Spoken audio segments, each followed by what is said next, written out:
রিম্পিত, তোমাদের আগের দিন যা দেখিয়েছিলাম মানে যা পড়িয়েছিলাম সেখান থেকে কোনো প্রশ্ন আছে? আমি স্ক্রিনটাকে বড় করছি।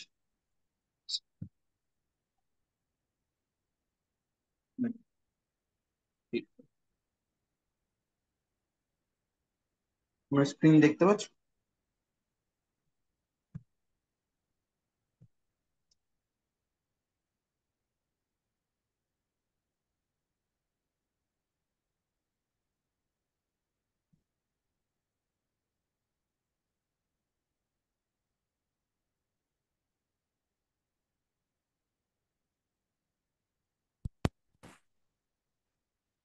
রিম্পিত,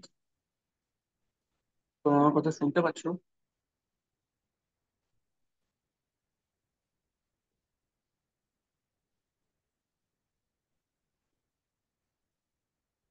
রিম্পিত রামকৃষ্ণ বিদ্যাভবন। আচ্ছা। আহ তোমাদের আগের দিন যা দেখি মানে আগের দিন যা পড়ালাম সেটা হচ্ছে ভেক্টর দিয়ে আমরা ভেক্টর শেষ করেছি, ভেক্টরের প্রজেক্টাইল মোশন পড়েছি। আজকে একটা খুব সুন্দর ইন্টারফেস দেখবো প্রজেক্টাইল মোশনে, ঠিক আছে? তোমরা একটু এগিয়ে আসলে সুবিধা হয়। নিমপিত, তোমরা এগিয়ে আসো। বাঁশবেড়িয়া, তোমাদের ক্যামেরা অন করো। এগিয়ে বলতে বেঞ্চ ওয়াইজ একটু এগিয়ে আসো। মুখগুলো দেখা যাচ্ছে না ভালো করে, ঠিক আছে? আমি একটা সেকেন্ড। আজকে তোমাদের যে ঠিক আছে, তো তোমরা আমার কথা শুনতে পাচ্ছ তো? তো তোমাদের যে প্রজেক্টাইল মোশন পড়িয়েছিলাম সেই প্রজেক্টাইল মোশনটা আজকে আমরা ভিজুয়ালাইজ করবো কিভাবে হয়। তোমরা তো পাথর ছুঁড়ে মেরেছো অনেক রকম সব পাথর, ওটাই তো প্রজেক্টাইল বলতে প্রাসের গতি। সেই প্রাসের গতি আমরা আজকে দেখবো কিরকম দেখতে হয়। একটা সেকেন্ড। প্রাসের গতি, প্রাসের গতি।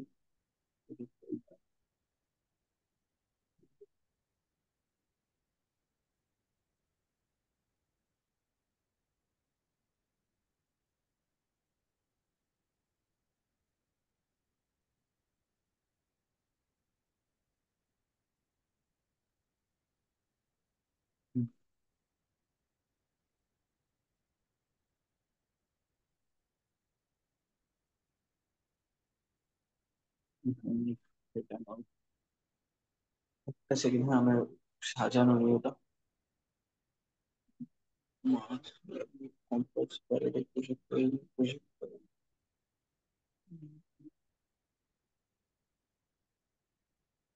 তোমরা একটু এগিয়ে আসো, হ্যাঁ বেঞ্চ ওয়াইজ আমি দেখিনি।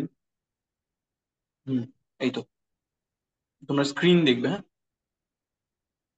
একটা সেকেন্ড।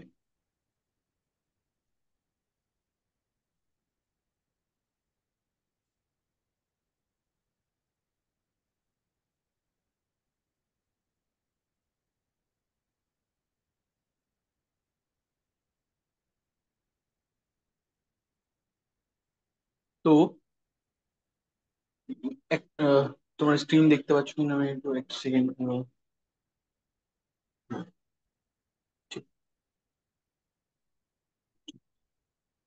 আছে, এটা ছিল ভেক্টরস, অ্যাক্সিলারেশন ভেক্টরস। তোমরা স্ক্রিন দেখো, হ্যাঁ। প্রেজেন্ট প্রেজেন্ট প্রেজেন্ট, এখান থেকে প্রেজেন্টেশন করার বন্ধ।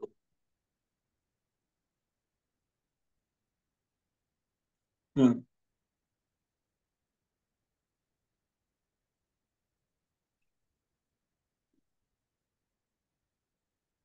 দেখো তো তোমরা দেখতে পাচ্ছ কিনা? স্ক্রিন দেখতে পাচ্ছ? হ্যাঁ, দেখতে পাচ্ছ তোমরা স্ক্রিন? দেখো, এটা একটা প্রজেক্টাইল মোশন, ঠিক আছে? ভালো করে দেখবে, হ্যাঁ। শিখে নেবে। তোমার যদি কোনো প্রশ্ন থাকে, ভেক্টর পড়েছো আজকে, সে ভেক্টরের তো প্রথমে আমরা একটা যে কোনো একটা র্যান্ডম ডিগ্রি নিয়ে দেখো তোমরা সেখানে ভেলোসিটি ডিগ্রি ওখানে কত ডিগ্রি অ্যাঙ্গেলে ছুটছিলে। তো এটা হচ্ছে 0 মিটার হাইটে আছে, যেখান থেকে এই এটা 0 মিটার হাইটে আছে, হ্যাঁ। তো আমি একটা 30 ডিগ্রি না 30 ডিগ্রি করে, আর এর ইনিশিয়াল স্পিড আছে 15। তোমরা সব দেখতে পাচ্ছ, দেখো 15 লেখা আছে কত ডিগ্রি অ্যাঙ্গেলে ছুটছো। এবার তোমরা এটা অনলাইন সিমুলেশন ইন্টারনেটেও পেয়ে যাবে, ঠিক আছে? এবার দেখো আমরা যদি প্রজেক্টাইল করি, তো প্রথমে দেখি কি হয়। দেখো, গিয়ে নিচে পড়লো। ঠিক আছে, ভালো করে দেখলে। আমি একটু বড় করে দিই, তাহলে তোমরা দেখতে হবে ভালো করে। দেখো। আচ্ছা, বড় করলে দেখা যাবে না। আচ্ছা, এই অ্যাঙ্গেলটা একটু বাড়িয়ে দিলে দেখা যাবে। হুম। দেখো। ঠিক আছে, তো একটু স্লো করে দিই এটাকে প্রথমে। আর ভেলোসিটিটাকেও কমিয়ে দিই। দেখো কি হয়। ঠিক আছে, আর একটু ভেলোসিটি বাড়াতে হবে। হ্যাঁ, 10। দেখো, দেখেছো কোন সময় কোন মুহূর্তে ভেলোসিটি কি আছে, দেখো তুমি ভালো করে। ঠিক আছে, দেখো ভেলোসিটির ডিরেকশনটা কিন্তু বারবার চেঞ্জ হচ্ছে, আর এই যে সবুজ যেটা আছে সেটা হচ্ছে নিচের দিকের অভিকর্ষজ ত্বরণ। ভালো করে দেখো, ওপরের দিকে ভেলোসিটিটা দেখো বিভিন্ন রকম হচ্ছে। দেখো, এই ভেলোসিটি ভেক্টরটা কোন দিকে আছে এখন, এদিক বরাবর আছে। তো ভেলোসিটি ভেক্টর বিভিন্ন দিকে, দেখেছো ভেলোসিটি ভেক্টর গুলো চেঞ্জ হচ্ছে। আমরা আবার দেখে নিই। যখন ছুড়লো, দেখো ভেলোসিটি ভেক্টর যেই যাচ্ছে যাচ্ছে যাচ্ছে যাচ্ছে যাচ্ছে, যেই সর্বোচ্চ বিন্দুতে গিয়ে দেখেছে একদম প্রায় সমান হয়ে যায়। এটা এই পাশে নিয়ে যেতে পারছি কিনা আমি জানি না। ঠিক আছে, সর্বোচ্চ সর্বোচ্চ অবস্থায় গেলে, এখানে পামকিন বলে লেখা আছে। একটা সেকেন্ড দাও।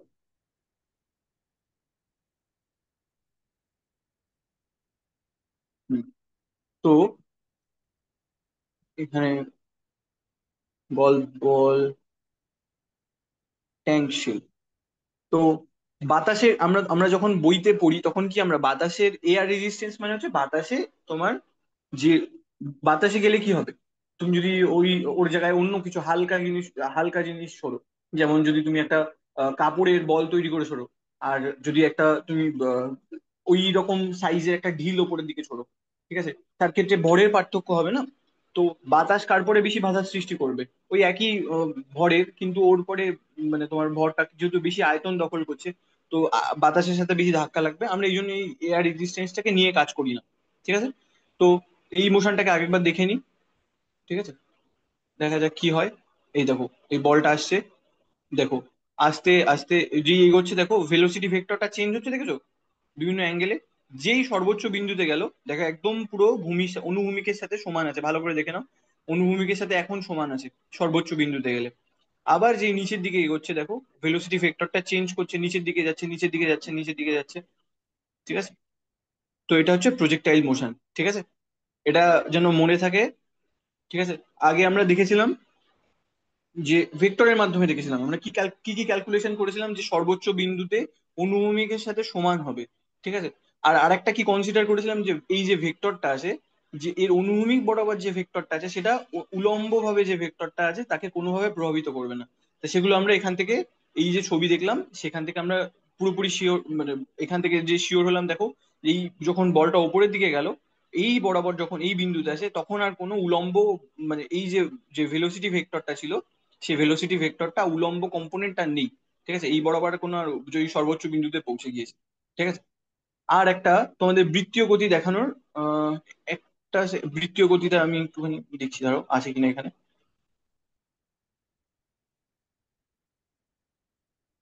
একটা সেকেন্ড।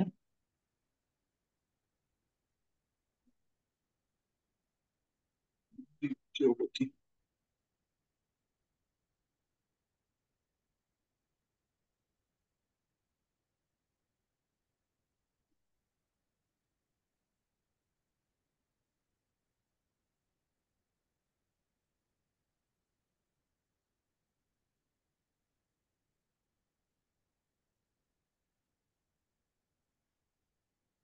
আহ,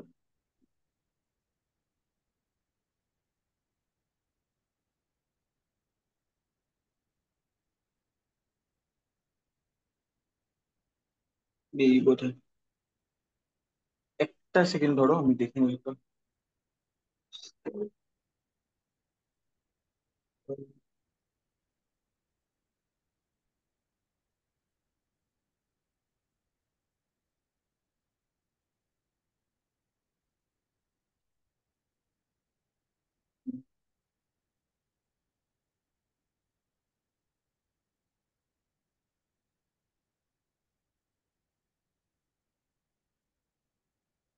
একটা সেকেন্ড। আর কেউ জয়েন করিনি আজকে? বাঁশবেড়িয়া তোমাদের ক্যামেরা অন করবে। ঠিক আছে। আচ্ছা, এখানে একটু অন্যরকম আছে।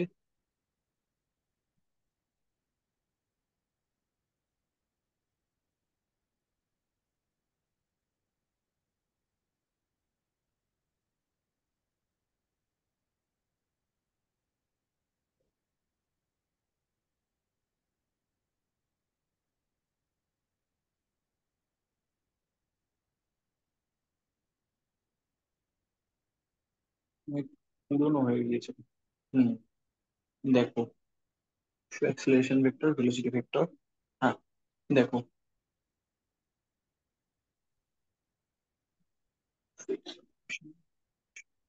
তোমরা স্ক্রিন দেখতে পাচ্ছ? এবার দেখো ভালো করে। হ্যাঁ, ঠিক আছে। অ্যাঙ্গেল তো এখানে নেই।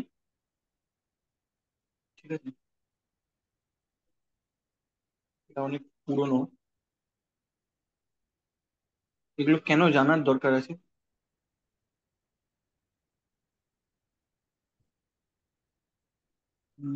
না, ইন্ট্রোটাই ঠিক আছে। Angular velocity. দেখো, যেই অ্যাঙ্গুলার ভেলোসিটি দিলাম এটা ঘুরতে আরম্ভ করলো, দেখো কত অ্যাঙ্গেলের মধ্যে দিয়ে রোটেট করছে। দেখো এটা 720, মানে কত আছে 720? 72। মানে 4 পাই পুরোটাই আছে। ঠিক আছে, চারকে 4 × 18 করো, কত হয়? 720 পাচ্ছ তো? তো এই ফুল রেভলিউশনে অ্যাকচুয়ালি 2 পাই যাওয়ার কথা, পুরো রেভলিউশন যখন ঘুরে আসার কথা। ঠিক আছে, কত অ্যাঙ্গেলের মধ্যে দিয়ে যাচ্ছে সেটা এখানে দেখাচ্ছে। তুমি শুধু ভেলোসিটি ভেক্টরটার দিকে তাকাও। দেখো, ভেলোসিটি আর অ্যাক্সিলারেশন ভেক্টরটা, এই লালটা হচ্ছে অ্যাক্সিলারেশন ভেক্টর, সেটা হচ্ছে ভিতরের দিকে, দেখো এই যে ভিতরের দিকে সবসময় আছে। আর ভেলোসিটি যে ভেক্টরটা, সেটা হচ্ছে সবসময় ওই দেখো বৃত্তপথে যেদিকে ঘুরছে সেই বৃত্তের স্পর্শক বরাবর যাচ্ছে। দেখো প্রত্যেক প্রত্যেক এই বিন্দুতে দেখো, দেখো স্পর্শক বরাবর আছে। ঠিক আছে, তাহলে ভেলোসিটি তোমার হচ্ছে সবসময় ডিরেকশন চেঞ্জ করছে। ঠিক আছে। তোমরা কি দেখতে পাচ্ছো নিমপিত? নিমপিত, দেখো ভেলোসিটিটা সবসময় হচ্ছে এই যে স্পর্শক, এটা যদি তুমি ধরো, সেই আর ভেক্টরটা, আর ভেক্টরের সাথে সবসময় পারপেন্ডিকুলার ডিরেকশনে লম্বভাবে আছে। ঠিক আছে, তাই ভেলোসিটি ডিরেকশন চেঞ্জ করছে, বারবার ডিরেকশন চেঞ্জ করছে। ঠিক আছে, এই কারণেই তোমার বৃত্তীয় মানে বৃত্তাকার যখন সমবৃত্তীয় কোনো গতি হয় সেক্ষেত্রে তোমার অ্যাক্সেলারেশন জেনারেট হয়। ঠিক আছে, অ্যাক্সেলারেশন। ঠিক আছে, তাতে ত্বরণ থাকবেই। আর ত্বরণটা কোন দিকে হবে? ভিতরের দিক বরাবর। ঠিক আছে, যেন মাথায় থাকে। এই দুটো যেহেতু ভেক্টর রিলেটেড ছিল তো, তাই তোমাদেরকে দেখিয়ে দিলাম।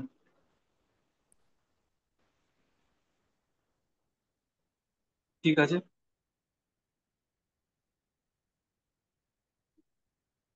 বাঁশবেড়িয়া তোমাদের ক্যামেরা অন করো।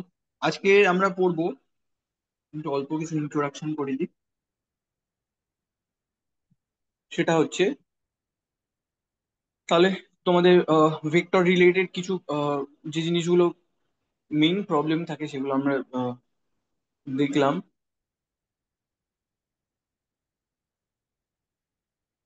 তো তোমরা ভেক্টরের প্রবলেম কিছু করেছো নিমপিত?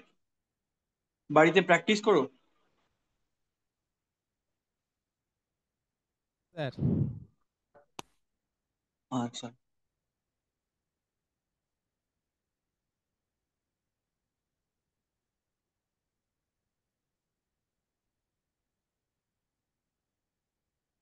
উম, আচ্ছা, তোমাদের একটা বেসিক ভেক্টর রিলেটেড প্রবলেম করায় তো দেখি তোমাদের কিরকম আইডিয়া হয়েছে। ধরো, উম,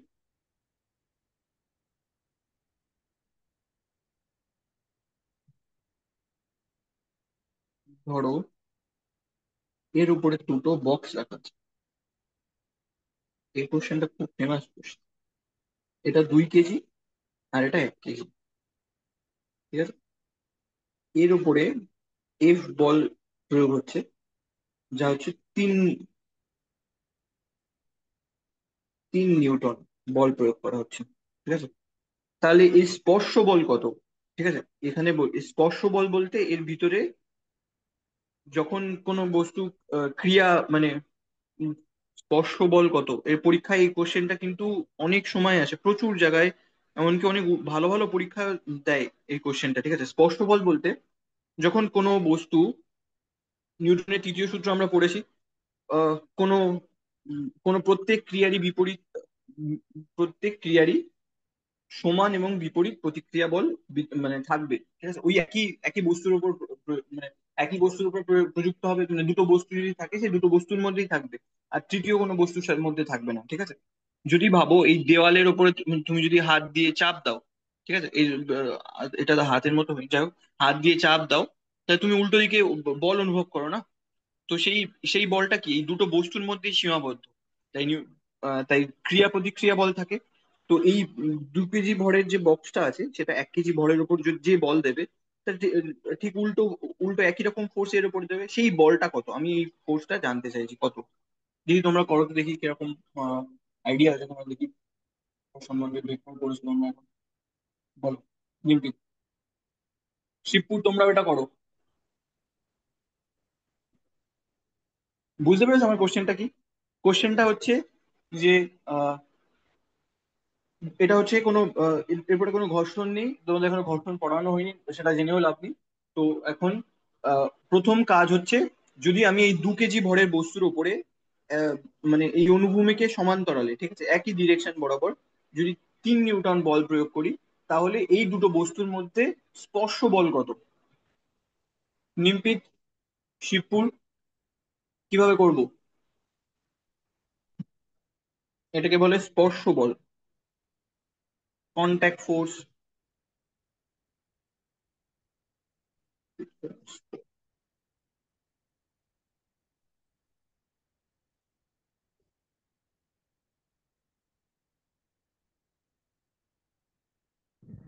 স্যার পরে স্পর্শ বলে 1 নিউটন হবে।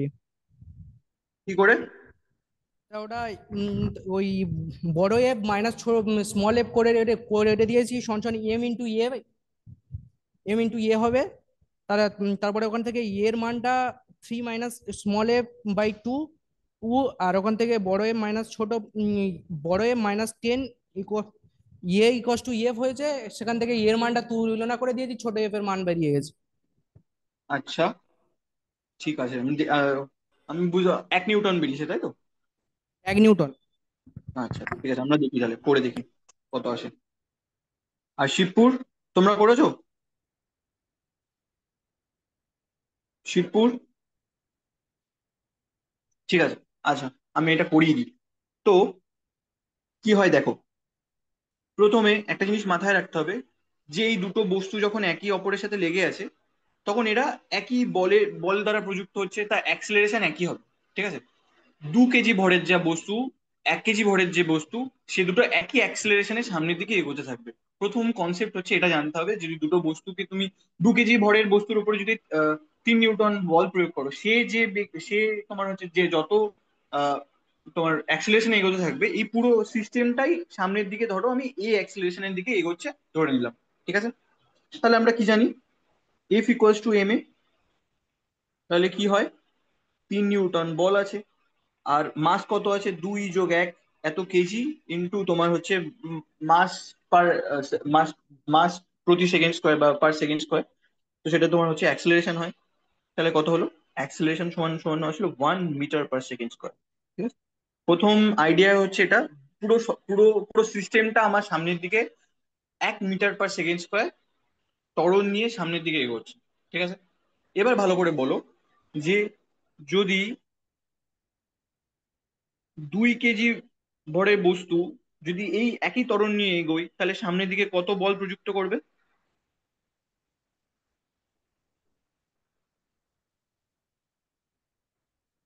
বলতে পারবে?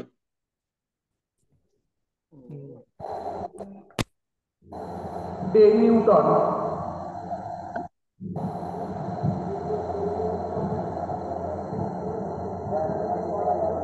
হ্যালো। হ্যাঁ, বলো। 10 নিউটন। 10 নিউটন? 10 10? না, 10, 1.5। 1.5? আচ্ছা, 1.5 নিউটন, এটা এটা।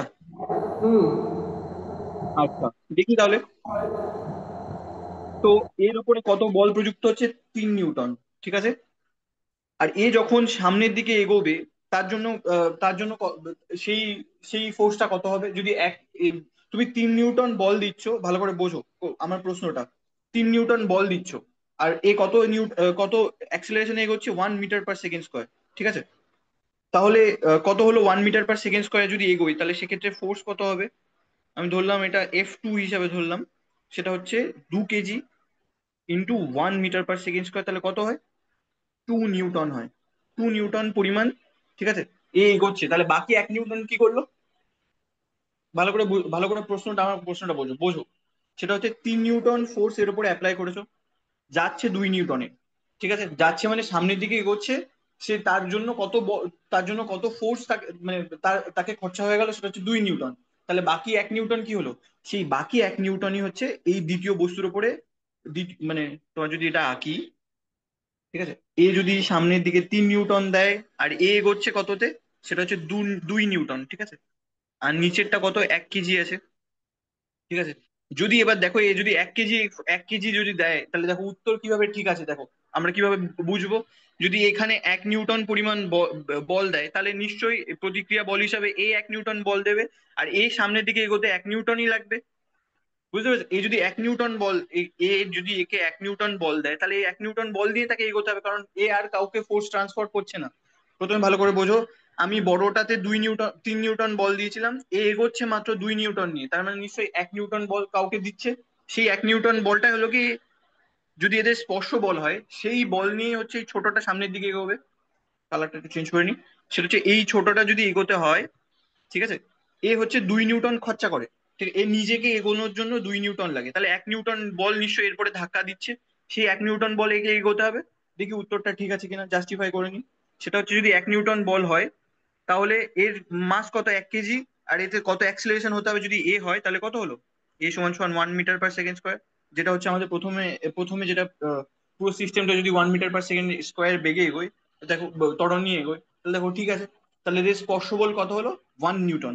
তো আমাদের নিমপিট যেটা বলেছে সেটা ঠিক। আমি কিভাবে বলেছি, যেহেতু একটু শোনা যাচ্ছিল না অডিওটা। তো 1 নিউটন অ্যান্সারটা ঠিক। কত বলেছিলে? 1 নিউটন। একদম ঠিক। ঠিক আছে। এই তো, তোমরা পারছো। ঠিক আছে। তো এরকম টুকটাক প্রবলেম, এই প্রবলেম কিন্তু তুমি যতই বড় হও না কেন, বিভিন্ন রকম কম্পিটিটিভ এক্সামে সেম প্রবলেম দেবে, বিভিন্ন রকম চেঞ্জ করে। স্পর্শ বল বলতেই প্রথমে তোমরা এই জিনিসটা ক্যালকুলেট করতে গিয়ে বিভিন্ন রকম ভাবে করতে পারো। ঠিক আছে, যেটা হচ্ছে এই ছোট বলটা এগোতে এরকম ভাবে অনেকগুলো সিরিজে দিয়ে দিতে পারে। ঠিক আছে। ধরো এখানে একটা আছে, এখানে একটা আছে, এখানে একটা আছে, যত রকম ভাবে পসিবল। ঠিক আছে। তো এই ধরনের প্রবলেম দেবে। তো দেখি আর একটা ইন্টারেস্টিং প্রবলেম দেওয়া যায় কিনা। হুম, হুম।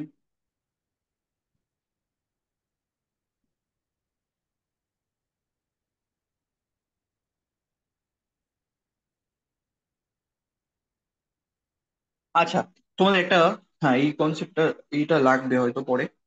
সেটা হচ্ছে, ধর একটা বক্স আছে। ঠিক আছে। সেই বক্সটার উপর সরি, অনুভূমিকের সঙ্গে কিছু কোণ করে বল প্রয়োগ করা হচ্ছে। কেন ভেক্টর পড়াটা খুব ইম্পর্টেন্ট। ধরো বক্সের এই হলো গিয়ে ভর কেন্দ্র। ভর কেন্দ্র কেন পরে পড়বো এটা আমরা। ঠিক আছে। ভর কেন্দ্র দিয়ে কেন যায়?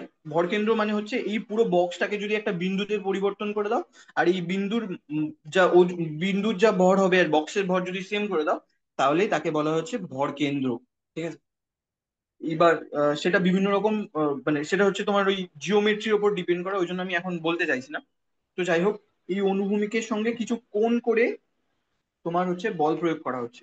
একটু আশা ভুল হয়ে গেল, একটা সেকেন্ড, হ্যাঁ। কিছু কোণ করে দেওয়া হচ্ছে, সেটা কোণটা হচ্ছে, তুমি ধরো থিটা কোণে বল প্রযুক্ত করা হচ্ছে, এফ। ঠিক আছে। তাহলে বলো তো দেখি, আহ এই ধরনের প্রবলেমের ক্ষেত্রে তোমরা কি করবে? ঠিক আছে। বস্তুটা কত বেগে বা কত ত্বরণ নিয়ে সামনের দিকে এগোবে, কি করে বার করবে দেখি। নিমপিত, আবার শিবপুর, দেখি।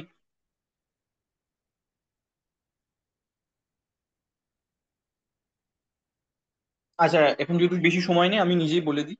শোনো দেখো, আমরা লম্ব উপাংশ বিভাজন করা শিখেছি।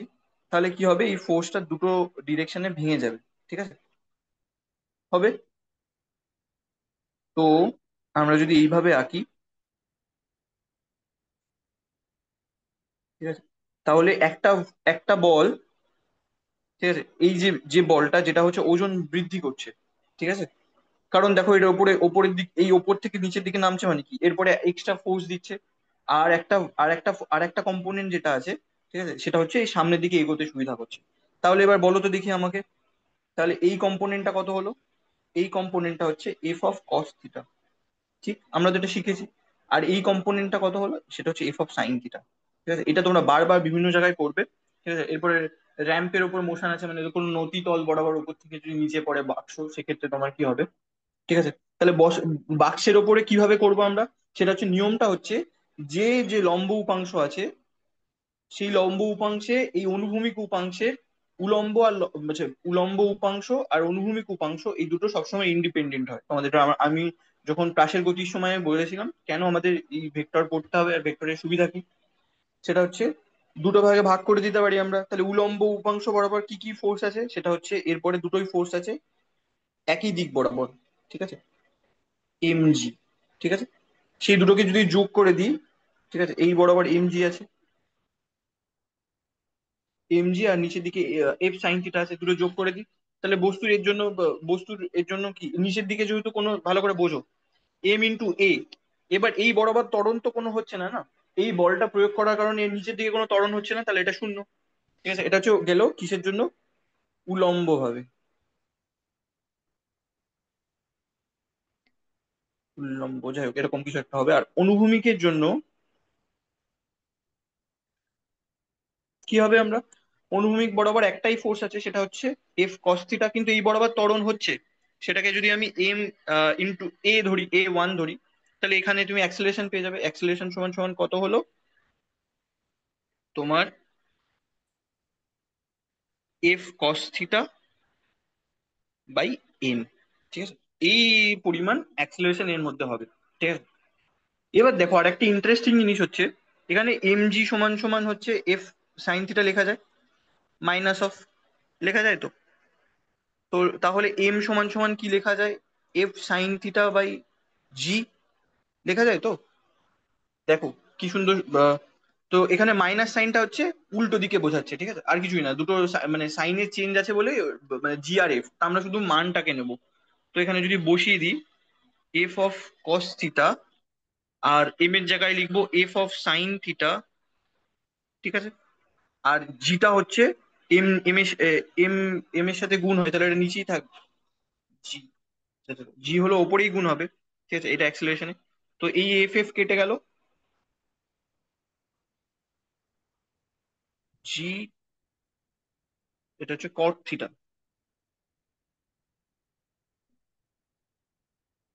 ঠিক আছে,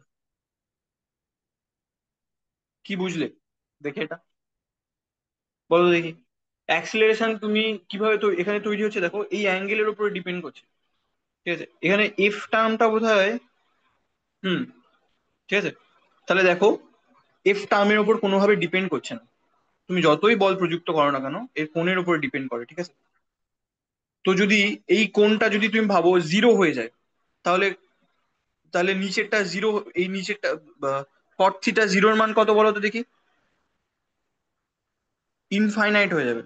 ঠিক আছে, তখন এইখানে একটুখানি বোধহয় একটু ডিস্টার্ব হবে এই যে এই সমস্যাটায়। আর যদি নাই পাই বাই টু করি, পাই বাই টু করলে উপরেরটা জিরো হয়ে যাবে, মানে এটা জিরো, তার মানে কোনো অ্যাক্সিলারেশন এরপরে যাচ্ছে না, মানে ওয়ান, এটা তো মানে জিরো হয়ে যাবে, অ্যাক্সিলারেশন ইকুয়ালস টু জিরো। এইটা ঠিক হচ্ছে, মানে তোমার, আমি যেটা বলতে চাইছি সেটা বিভিন্ন কন্ডিশনের ক্ষেত্রে, যেমন থিটা ইকুয়ালস টু জিরো হলে ফোর্সটা যদি এই বরাবর চলে আসে, ঠিক আছে, তাহলে এই অ্যাক্সিলারেশন ইকুয়ালস টু এটাই হওয়া উচিত। আমি বলতে চাইছি, যদি জিরো হয় তাহলে তোমার এর অ্যাক্সিলারেশন কি হওয়া উচিত, এফ বাই এম, এটা হওয়া উচিত না? কারণ এই বরাবর অ্যাক্সিলারেশন দিচ্ছ, তার জন্য কি হবে, এফ যে পরিমাণ বল দিচ্ছ তা বাই তার মাস। কিন্তু সেটা কি এখানে হচ্ছে? তাই এটা এখানে ইনফাইনাইট হয়ে যাচ্ছে, এটা একটু ভুল আছে। কিন্তু তুমি যদি পাই বাই টু এর জন্য দেখো, ঠিক আছে, তাহলে কত হচ্ছে, পাই বাই 2 এর ভ্যালু কত হয়, 0 হয়ে যায়। কারণ তুমি কজের ভ্যালু কত হয়, 0, আর সাইনের ভ্যালু 1 হয়ে যায়। তাহলে এটা কত হবে, 0। তার মানে কোনো অ্যাক্সিলারেশন হচ্ছে না। তুমি যদি এই বরাবর বল প্রযুক্ত করো, কোনো বস্তুর মধ্যে কোনো অ্যাক্সিলারেশন হচ্ছে না। ঠিক আছে। এই রিলেটেড বিভিন্ন ধরনের প্রবলেম থাকে, তোমরা করো, দেখো। ঠিক আছে, আজকে এই পর্যন্ত। নিমপিত, তোমাদের কোনো প্রশ্ন? নিমপিত, রামকৃষ্ণ বিদ্যাভবন, না নিমপিত। স্যার, না স্যার, কোনো প্রশ্ন নাই। আচ্ছা আচ্ছা, ঠিক আছে। আর শিবপুর, তোমাদের?